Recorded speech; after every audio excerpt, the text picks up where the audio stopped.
I expect that we'll be receiving some soon. Maybe in another 2 to 3 weeks, we should be able to get those antigen tests. And as you know, they're different from antibody tests because this would actually check for the virus itself. So we'll be using some of this, and it takes maybe 15 to 20 minutes when you use it. We will, as soon as we get it, our intention is to deploy this more to the hinterland communities, so they will be able to do the tests on the spot, so to speak, or at the point where care is delivered. And we believe by doing so, it would make a big difference.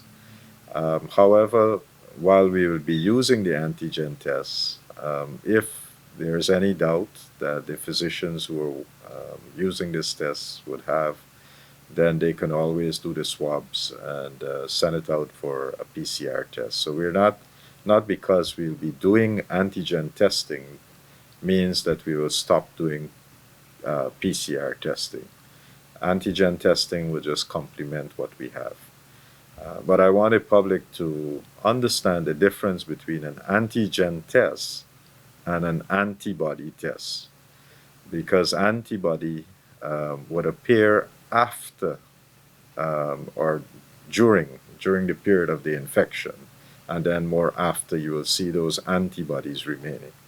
So many times when you do an antibody test, and if it's positive, it would probably show that you had the infection, not that you have active infection right now, but maybe you had the infection because we're detecting the antibodies. So the best way of diagnosing the COVID-19 is either to use the PCR, which is the gold standard, or to use these new antigen tests that are coming out.